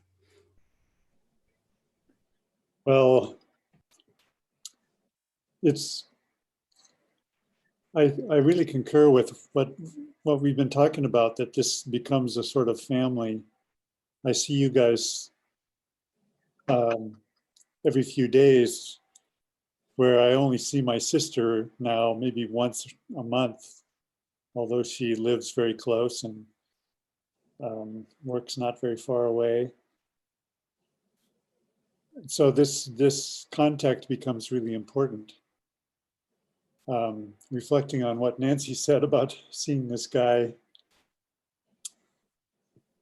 when they were out driving around, there was a fellow that came to deliver a package a few days ago, and I almost invited him in for a coffee just because I wanted to see another human being.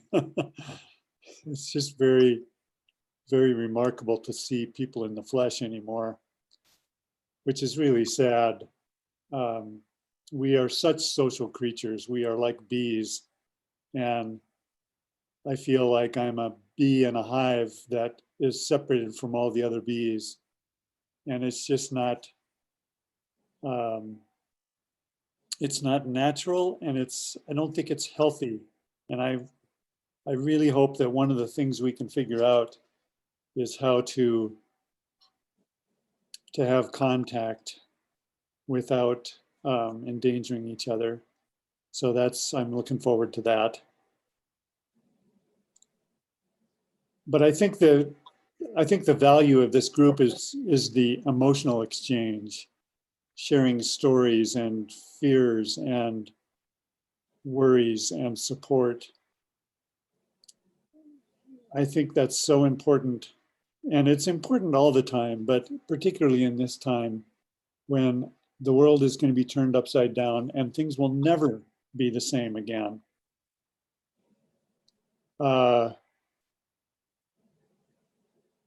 I'm not sure we will build big public spaces anymore, like stadiums. I'm not sure that that we will have a sense of safety in big groups. It seems like the shock of this contagion is going to stay with us in our psyches forever after. And maybe in 100 years' time, that will have faded to some degree. But certainly for the decades to come, it's going to have a major impact. And the thing that we need to do most dramatically, I think, is to figure out how to stay connected with each other, because our relationships are the most important thing we have, other than, your own relationship with the divine. Human relationships are what keeps us civilized. That's what civilization is. And there is nothing more important than relationships. I think this is one of the things that has suffered greatly with modern civilization, that we get so fixated on our scientific ability and our wealth and we're so impressed with our own status and popularity that we lose track of the fact that it's the other people that give our lives meaning. Mhm. So I just thank you all for being able to share yourselves and to participate in this process. It's so meaningful. Thank you. Yes, indeed. Thank you for your ideas. This was a great idea. Yeah. Yeah, so I wanted to go back and just end this session today on a bit of a Jungian note and talk about what I think is happening in our psyches. Dr. Jung knew throughout his lifetime that we were on the cusp of a new stage of consciousness.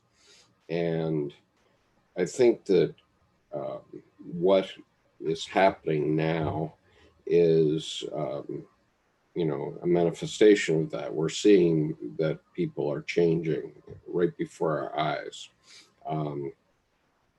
And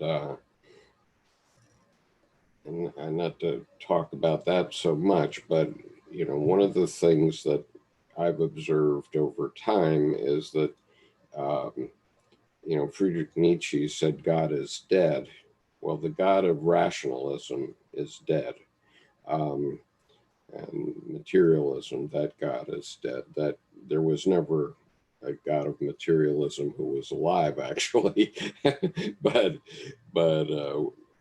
what I've often said is that Nietzsche proclaimed that God is dead, and what Jung did was he came back in the next generation and said not only that God is alive, but where he lives and how he goes about doing the work of the Godhead. And they, you know, it's said that God works in mysterious ways, and you know what's happening now, all of it is an example of that par excellence. And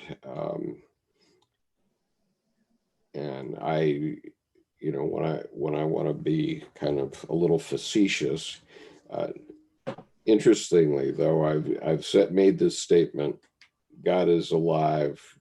Dr. Jung said where he lives and how he goes about doing the work of the Godhead. I think only one time has anybody even asked me what that third point is, you know, which is how God goes about doing the work of the Godhead. And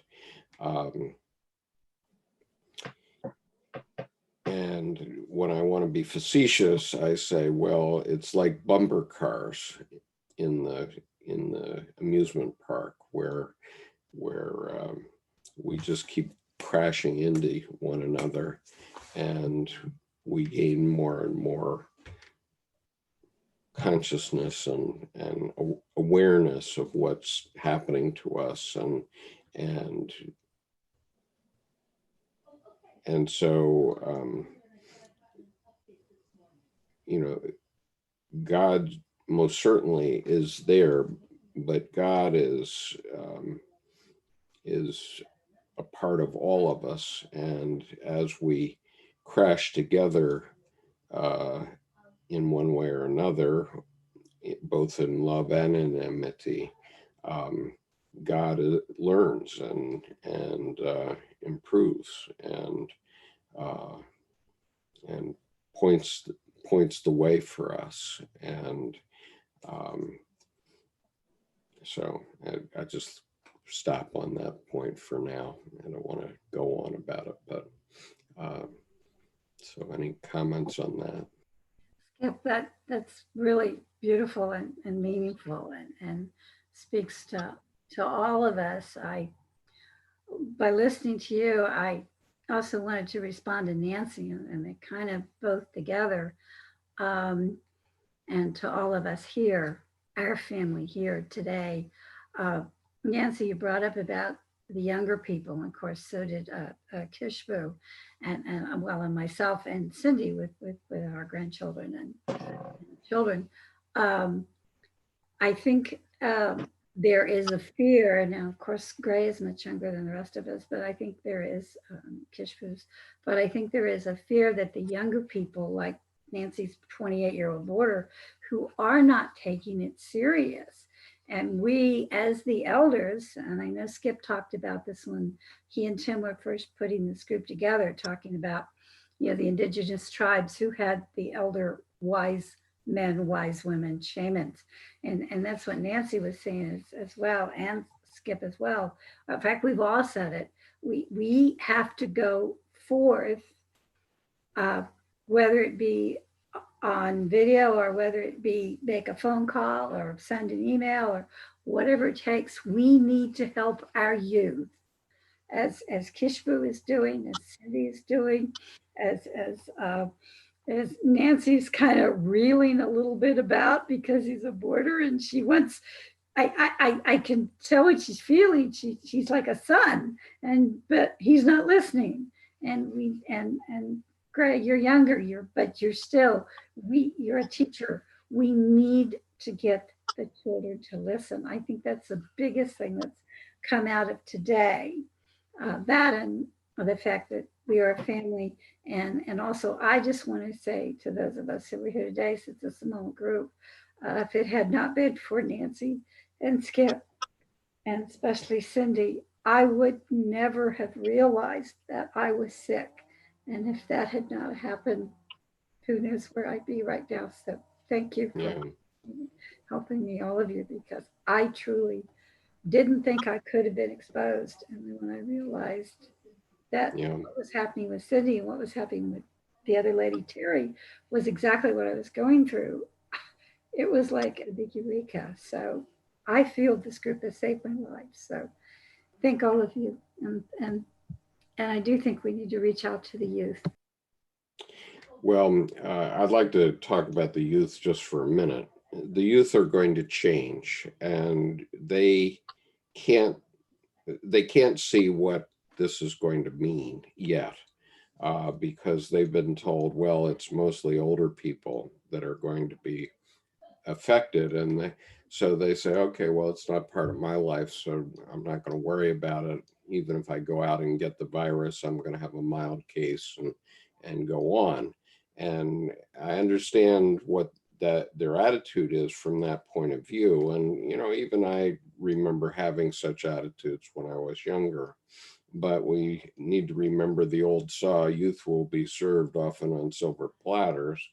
And they will change their perspective, because all this happy talk that we've been getting out of our administration is just baloney. In Italy, they've had a death rate that's over 12%. I did a calculation on it yesterday. It was 12.7%. And you know, even though Governor Cuomo, for example, says, well, we're seeing progress on keeping the curve down, but what he's talking about is only that the hospitals aren't going to be totally overwhelmed, okay, as they are being in northern New Jersey right now. And, you know, if you're a young person out and have a motorcycle accident 2 months from now, you want to have a hospital around that's going to repair you. And but the point is the numbers. I mean, looking at the numbers, we're gaining 25,000, more than 25,000, between 25,000 and 30,000 new cases every single day.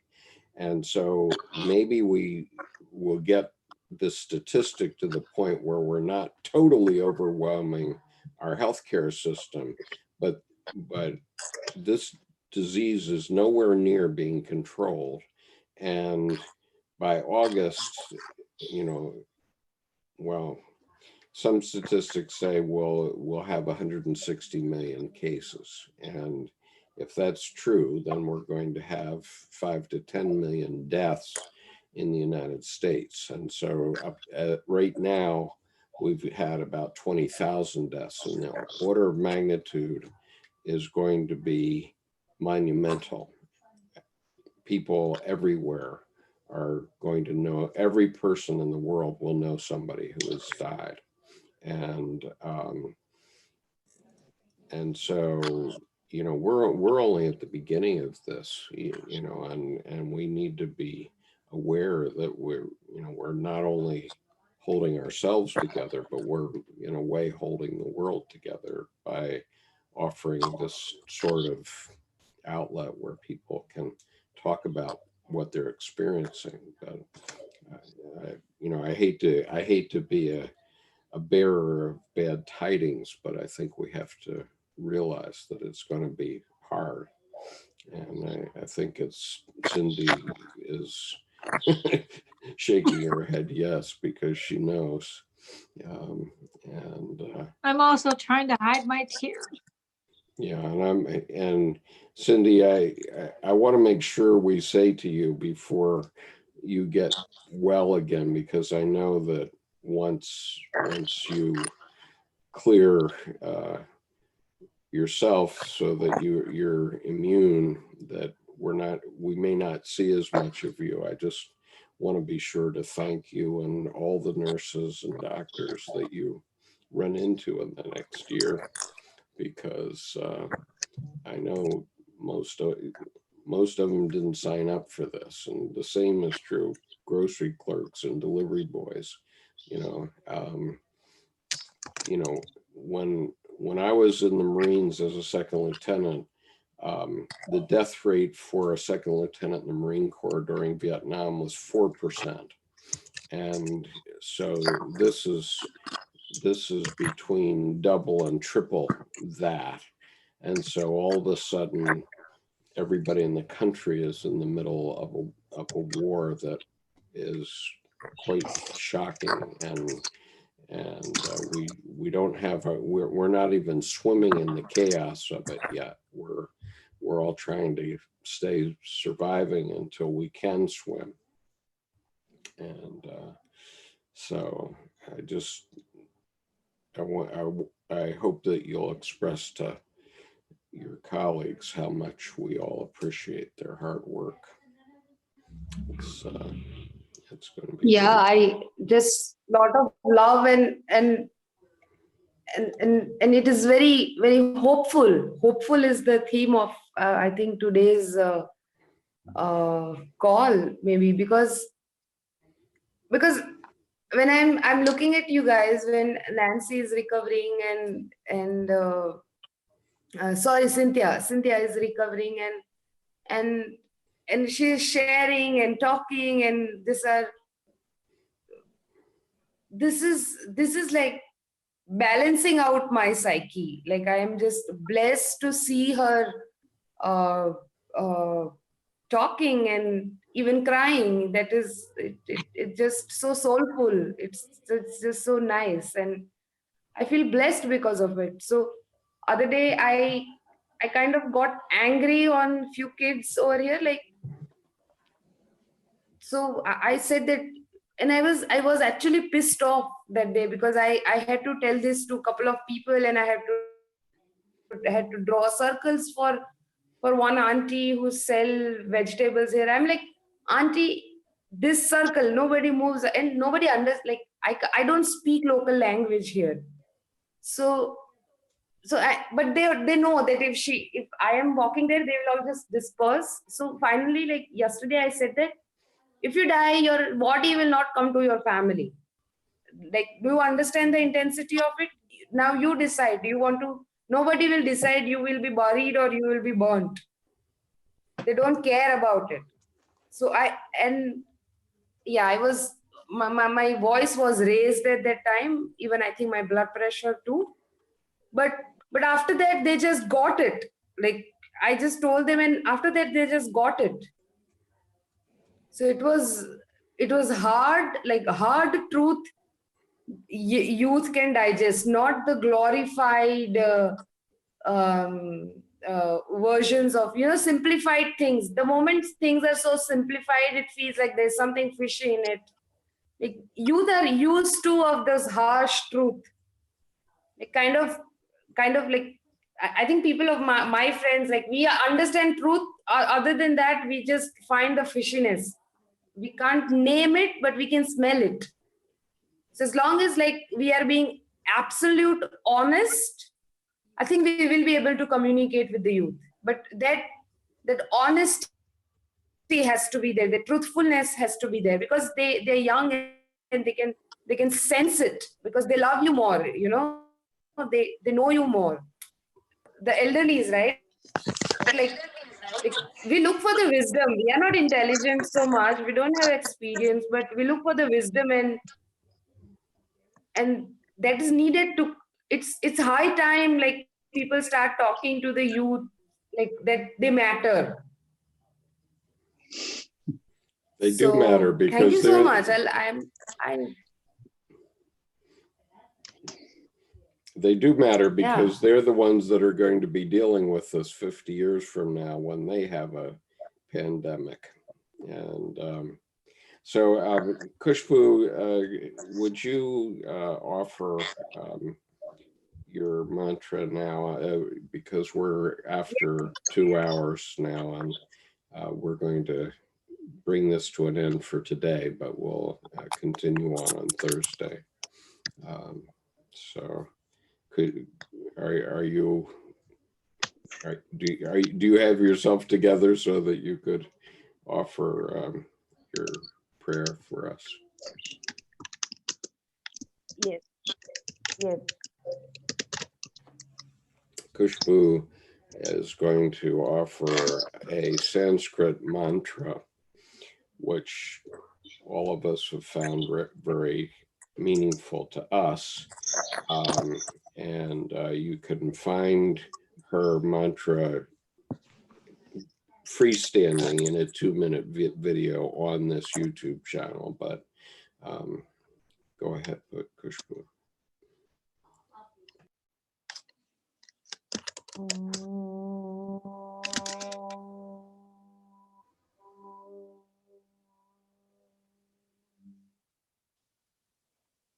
Loka samasta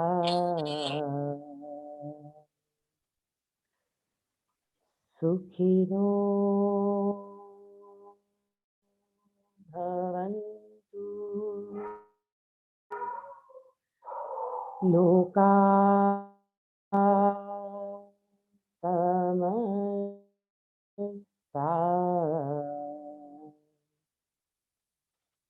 sukhino bhavantu. Loka samasta sukhino bhavantu.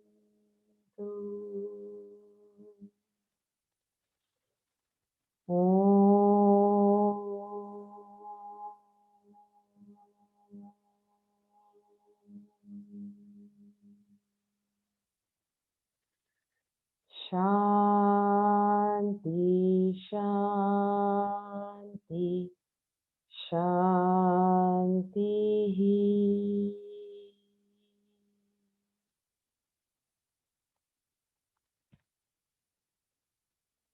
Thank you so much, everybody. Thank you so much, Khushbu. Thank you. Bye-bye. Have a good rest of your day. Thank you so much. Thank you all. And Tim, I'll try to work out your video problems this afternoon, I hope. All right. Thanks, Kip. All right. Take care. Bye. See you soon. Bye.